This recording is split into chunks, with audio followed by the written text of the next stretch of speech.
Hi dear student friends, आज हम manager economics जो हमारा पेपर 2 है उसमें यूनिट 4 डिमांड फोरकास्टिंग उसके बारे में बात करने जा रहे हैं। और उसमें भी डिमांड फोरकास्टिंग का जो हमारा यूनिट है उसमें meaning, nature and importance of demand forecasting उसके बारे में बात करने जा रहे हैं।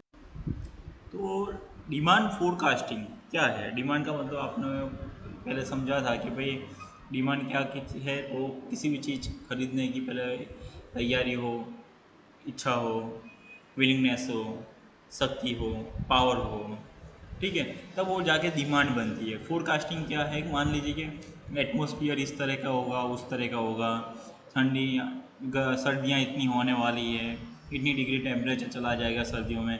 ये सब चीज़ का जो पहले से अनुमान जो करते हैं हम, वो फोरकास्टिंग है। उसी तरह से हम एक फर्म है, फर्म का जो मालिक है, प्रोड्यूसर, वो पहले से जो अनुमान करेगा कि किस तरह की डिमांड होने वाली है, वो डिमांड फोरकास्टिंग है।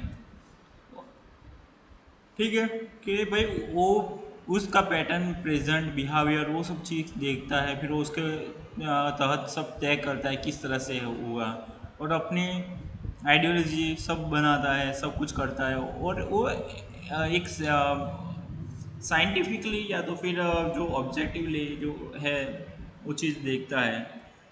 इसके बारे में डिमांड फोरकास्टिंग है, उसके डेफिनेशन काउंटफिट और स्टील सेल्स ने जो दी है उसके मुताबिक क्या है कि forecasting is on estimate of sales during a specified future period on which estimate is tried to a proposed marketing plan which assumes a particular set of uncountable and competitive force. बराबर क्या है? यहाँ तो एक तो चीज़ पहले ये बात की कि भाई एस्टीमेट है। किसका एस्टीमेट है? भाई सेल का, सेल्स का। जो सेल्स करनी है उसका एस्टीमेट है। और कौन सी सेल्स? भाई फ्यूचर पीरियड में सेल्स जो करनी है उसका एस्टीमेट है, और उसके बेस पे मार्केटिंग और सब कुछ तय होता है। सेकंड जो डेफिनेशन दी है वो फ्लिप कॉटन ने दी है। वो क्या कह रहा है कि भाई the company sales forecast is the accepted level of company sales based on choose marketing plan and assumed marketing environmental. Marketing का प्लान क्या है, उसका एनवायरमेंटल क्या होगा, उसके लिए जो सेल्स का है वो फोरकास्ट करता है। एक और डेफिनेशन ये है कि the process of getting an estimate of future demand is call is call demand forecasting. क्या है कि भाई फ्यूचर में डिमांड क्या होगी उसको हम डिमांड फोरकास्टिंग कहते हैं। बराबर, फ्यूचर में जो डिमांड होने वाली है उसको हम डिमांड फोरकास्टिंग कहते हैं। डिमांड फोरकास्टिंग के कुछ कैरेक्टरिस्टिक है तो हाँ है। कौन से? तो सबसे पहला है demand forecasting is the based on past data and present position. पिछले सालों का कुछ डेटा है, पिछले फ्यूचर का, पास्ट का जो डेटा है वो, और प्रेजेंट की जो हमारी पोजीशन है, वो दोनों चीज़ों को देख के जो फर्म है, जो फर्म का प्रोड्यूसर है वो लोग डिमांड का फोरकास्टिंग कर रहे हैं फ्यूचर के लिए। ठीक है, पास्ट और प्रेजेंट को ध्यान में रखकर फ्यूचर के लिए वो लोग फोरकास्टिंग कर रहे हैं।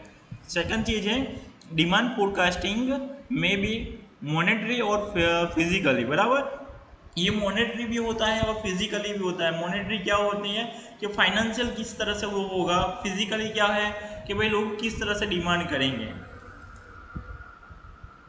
थर्ड है कि demand forecasting gives the basis to future planning. क्या है? फ्यूचर का प्लानिंग है क्या? Demand forecasting. बराबर, demand forecasting is made for a content period. बराबर, future sales and profit estimate can be made by demand forecasting. बराबर, future में क्या सेल्स होने वाला है, क्या प्रॉफिट रहने वाला है, उसका एस्टिमेट फोरकास्टिंग है। ओके, इसके बाद डिमांड फोरकास्टिंग की इंपॉर्टेंस कौन सी है उसके बारे में देख लेते हैं। तो सबसे पहला इंपॉर्टेंस है प्रोड्यूस जो करना है गुड्स का, वो कितना करना है वो डिमांड फोरकास्टिंग के थ्रू मालूम होता है। बराबर, किस तरह से? अगर उसका रीज़न है कि भाई अगर ज़्यादा हो गया प्रोडक्शन तो क्या होगा कि फ्यूचर में उसकी इतनी डिमांड नहीं होगी तो बिगड़ जाएगा, ऐसे ही रह जाएगा। ज़्यादा प्रोडक्शन हो गया वो, अगर कम प्रोडक्शन हो गया तो फिर फ्यूचर में हमारे पास सप्लाई ही नहीं है, तो फिर क्या होगा, डिमांड को हम सरबर नहीं कर सकेंगे।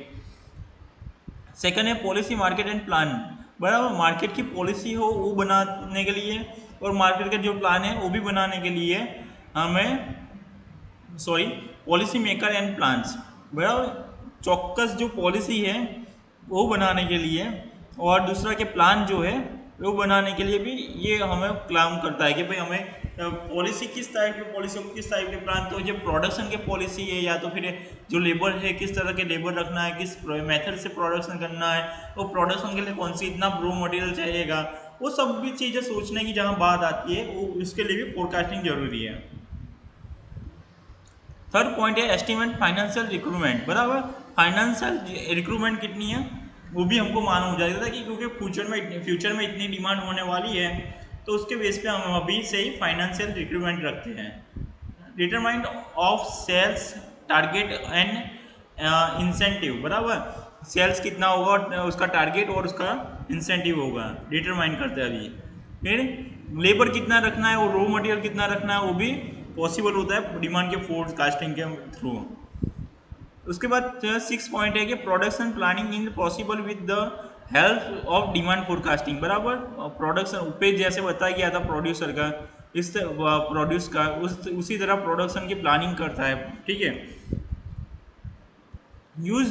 Use for other groups of the society, researchers, social worker and other who have the